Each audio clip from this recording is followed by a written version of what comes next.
All right. First question I got after the last upload about if I were president of the United States.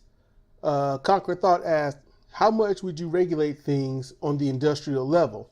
And I'll be honest with you, that's a multi-tiered question.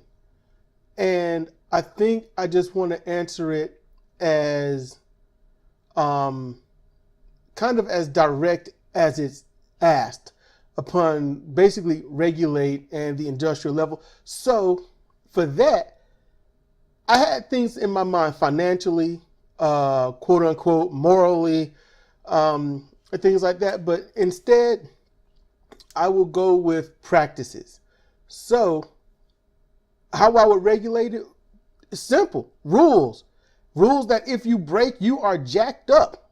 It would be with an iron fist. It would be merciless. Seriously, you're not going to be able to pollute anybody. You can't dump your crap or anything in I don't care how podunk, ran down, or whatnot it is, you cannot dump your chemicals there. You must find a safe place to dump your chemicals, your waste, or anything like that. They must be disposed of properly, nothing less.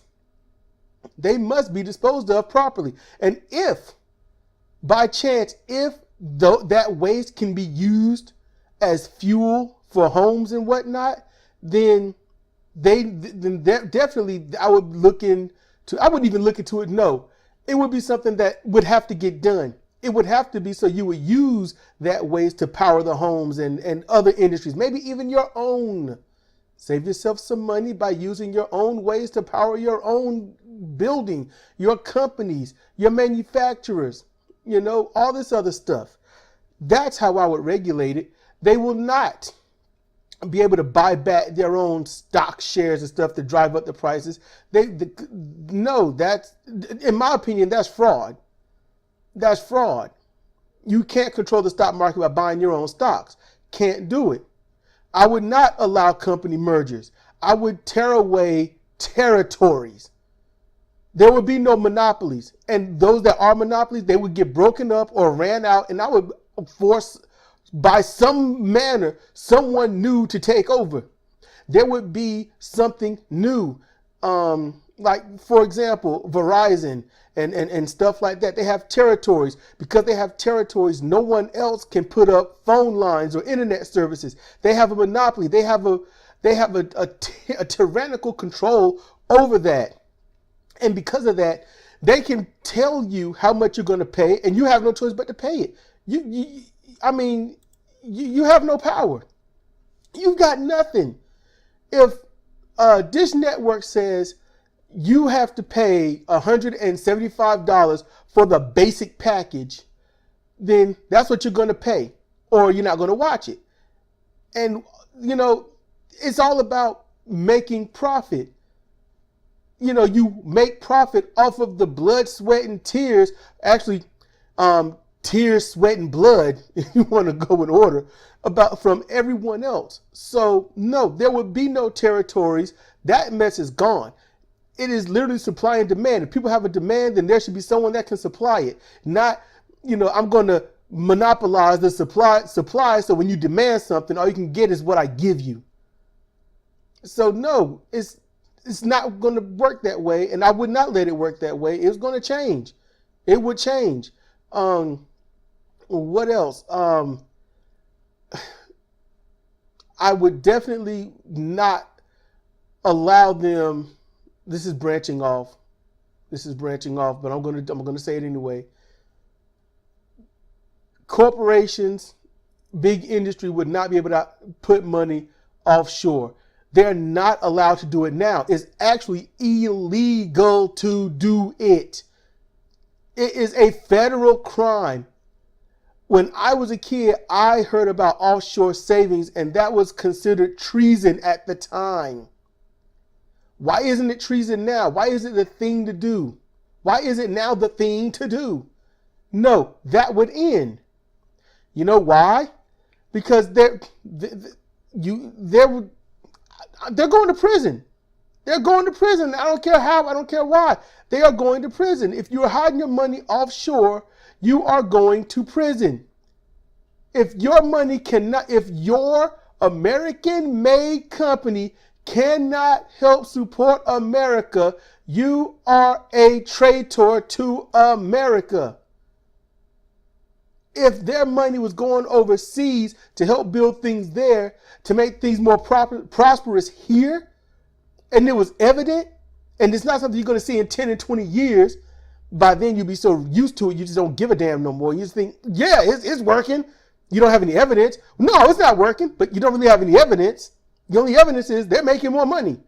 So if there's evidence that sending money overseas to help corporations or help their offshore industries help sustain or make things better here, then so be it. There's nuance with everything. And if what you're doing is not helping or it is harmful, then you will be punished to the letter of the law. And if the law won't help, then this is why we have vigilantes. And would I stop the vigilante? Would I? It would be not unprecedented if I didn't stop the vigilante. Trayvon Martin's vigilante wasn't stopped. In fact, it was celebrated. Dylan Roof was celebrated. Come on. So, yes, if you want to make sure a vigilante does not come into play, then you need to stop vigilantism here. Corporations, industries, they pollute areas. They take advantage of resources. They do a whole lot of illegal or harmful things. And if I find that they're doing it, I'm going to regulate it. It's going to end. And if it doesn't end, I'm going to prosecute those who are allowing it to happen, because then they are aiding and abetting. That's how it would be done. There would be no loopholes, no legal loopholes, none of that mess. If new bills need to be wrote up, they will be wrote up. I would have a team of people writing up bills that has zero pockets, no loopholes, no nothing. They have to deal with it just like we do. If we try to bribe a cop, we go to prison. It's that simple. If we try to hide our money offshore, we go to prison. If we decided to hold up a protest, a sit-in, then we're trespassers, we go to prison. So how is it that we can try to stand up for our rights and go to prison, but yet they can harm us? They are causing harm to United States citizens and nothing happens. They are causing cancer. They are causing lymphoma. They are causing Hodgkin's disease or what? I can't remember the name. I'm sorry about that. But they're causing all kind of ailments.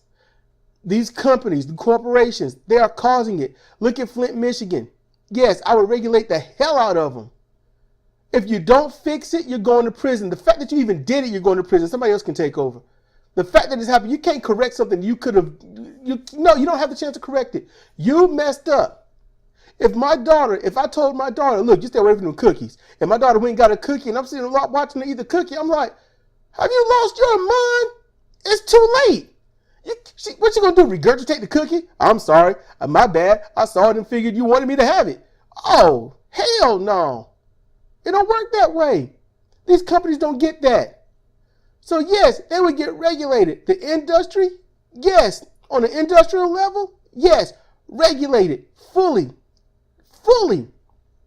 I'm not going to sit here and say waters should be clean, so let's regulate them. You can't pollute them. So if you have a boat, you can't go out and fish. That's stupid.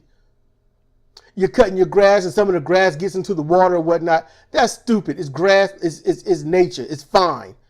Now, if you're doing something that's making the grass nasty, the grass gets in the water and the grass pollutes, and you're like, well, they cut their grass, the grass got in the water, it contaminated the water, and because of it, these people that are drinking the water, they are definitely getting sick from it. Then I'm going to ask this: what pesticides are going on the grass that causes this? Because grass by itself has nothing but pollen and chlorophyll in it.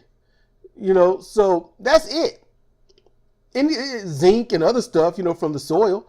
So what pesticides are going on it? If it's Roundup, then you know what? It's going back to Roundup. It's going up the chain and you will be ruined. That's just it. Yes, they would be heavily regulated. They will not like me. They will not like me. It's a radical change, but you can't get change anymore unless it's radical. You can't give somebody a cupcake and say, it's going to be okay. It's going to be nice. We're going to do this. See, we're not going to change anything about your life, but everything's going to get better. You can't do that. That's stupid. People get used to a certain thing and then they don't want to change, but then they want change, but they don't want to change what they're doing. That's stupid. And honestly, I can't stand stupid. I've got two modes. I will accelerate your stupidity to the point where you see how it's hurting you and then say it's too late, deal with it. Or I am going to do everything that I can. I will talk to you. I will espouse. I will do research. I will do everything I can to express how this change needs to happen, even if I have to make the change and say, see, there it go. Those are my two modes. It's hard for me to see something that I can possibly say or do something about and then do nothing. Right now, all I can do is vote. And honestly, I couldn't even be president if I tried. They would not allow me to be president. It just wouldn't happen. But if I was president and on the and regulating things on an industrial level, that's how. Now, if I haven't answered your question properly or something, then I will apologize for that. But I am only going on what I'm reading on the screen and a couple of definitions that I looked up in terms of regulate and industry or industrial. So I looked those up, and that's what I went on, and that's how I decided to answer. If you have any other questions or anything like that, hey, like I said, questions I am going to definitely answer. So this is Cedric Kennedy. This is for Comparative Reasoning. If I was president of the United States, thank you for listening.